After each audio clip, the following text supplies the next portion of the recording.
Are one or both of you a member of the military? Do frequent separations due to deployment or job duties cause you to feel disconnected or make it hard to be a team once you're together again? Or do you have difficulty communicating with one another due to being away from each other or just not being able to discuss what's going on at work?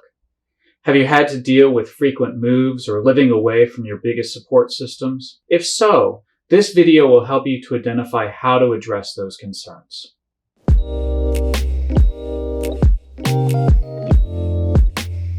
Our Relationship with Dr. Brian Doss. Being a military couple comes with its own unique challenges and sacrifices. I probably don't have to tell you that.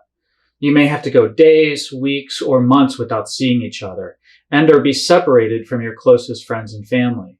You may also find it hard to stay emotionally connected with each other.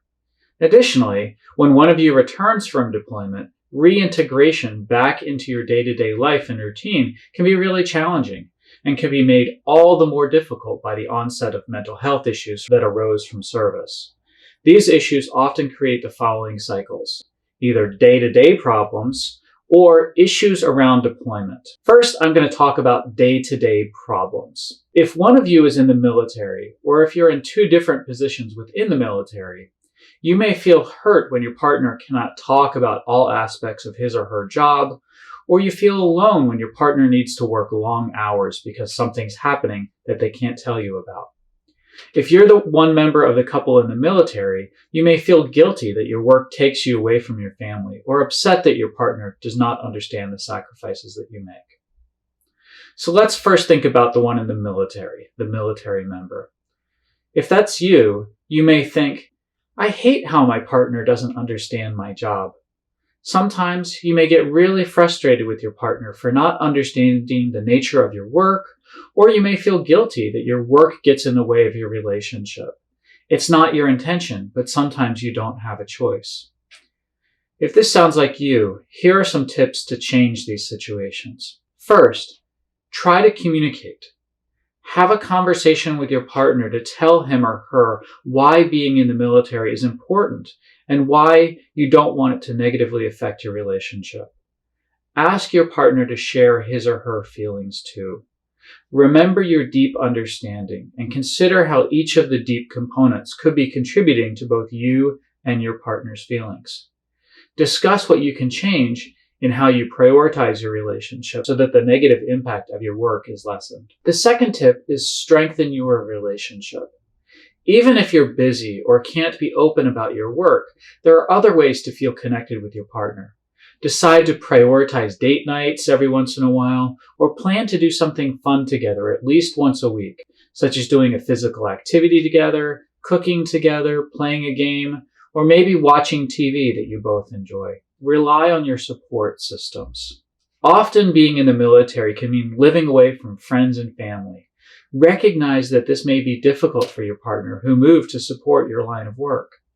Together, try to identify a few people who live close by who you can rely on for support, or prioritize calling both of your and your family partner's friends and family members more regularly so that you both feel supported. On the other hand, if you're not in the military yourself, but your partner is, you may wonder, why does my partner leave me out? If your partner can't be open about his or her job or is gone frequently due to long hours, you may feel left behind and sometimes all alone. Here are some tips to change these situations. First, open up and share what you're feeling. Sometimes being the non-military member can be filled with loneliness. What you need to do is be vulnerable with your partner about how this is hard. Use your deep understanding to better understand why you're feeling the way you are and how it impacts your partner's perspectives. Remember, sharing your hidden emotions can make your partner less likely to be defensive and more likely for the conversation to go smoother. The second tip is rely on your support systems. Because you are a military couple, you may be living away from your closest support systems, such as your family and your friends. With your partner's long hours and possible frequent deployments, this can make you feel isolated from those you love and from your community. Rely on the support of other military partners who know the challenges you face. And when your partner's around, try to integrate those individuals into your lives. Do something together as a couple. As a couple, try to prioritize calling both of your and your partner's family members and friends so that you can be integrated into their lives and feel more connected as a couple. Now, the second common source of problems that military couples face is around issues of deployment. Deployment can make it hard on both members of the couple to feel connected. Different time zones can make it hard to talk, or responsibilities when deployed can lead to going days without talking. After deployment, it can be really hard for the person who just returned to feel like a contributing member of the family. He or she may feel isolated from the other person, or could be suffering from mental health concerns as a result of the deployment.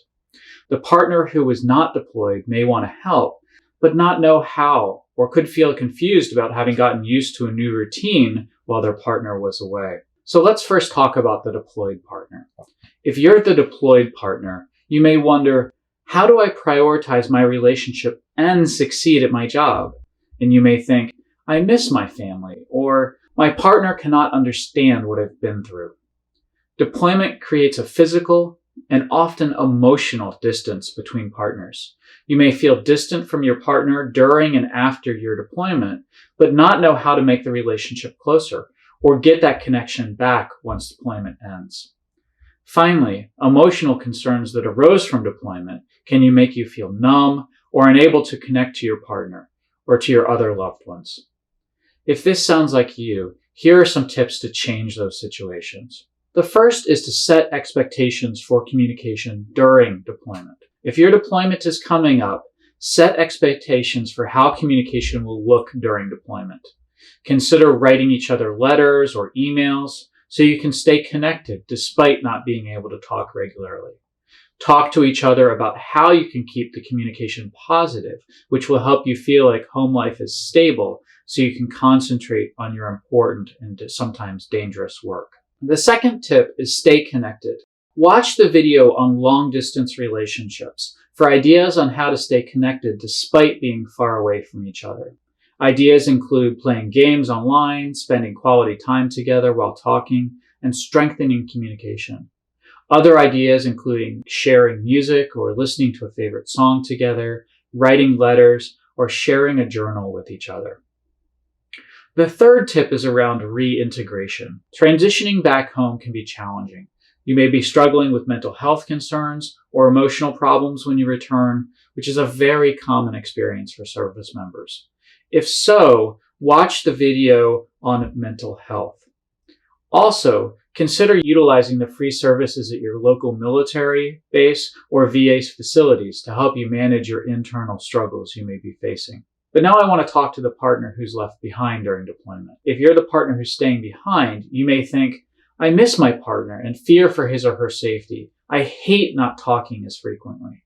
And you may wonder, how do I help him or her now that we're both home? As the person left behind, you may be feeling lonely, hopeless, scared, or any number of difficult emotions about your partner being away. You may also really miss him or her while feeling resentment that he or she chose work over the family. All of these complex feelings make adjustment after deployment much more difficult. You may also not know what to do if your partner returns home with mental health concerns such as PTSD or depression. So here are some tips to help you improve the situation. First, set expectations for communication during deployment. Now, I've already talked about some of this earlier in this video, but these tips apply for you as well. Think about what it's going to look like. Consider writing each other letters or emails so that you can stay connected despite not being able to talk regularly. Talk to each other about how you can keep communication positive, and think carefully about the things that you want to tell your partner versus things that might be better off keeping to yourself and sharing with other people, other support members like your family and your friends. The second tip is stay connected with your partner and your support system. As a couple, it's important to feel emotionally close despite the distance and sensitive nature of the relationship. Additionally, to feel connected to your community, make sure to access the many military resources available to you and rely on other spouses who are also dealing with the hardships of deployment. Finally, after deployment, remember that adjustment takes a while, and that's okay. That's completely normal.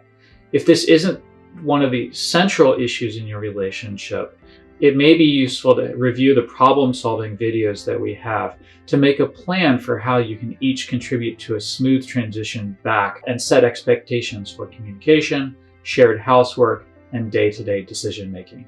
We have a video on that topic, so please check that out.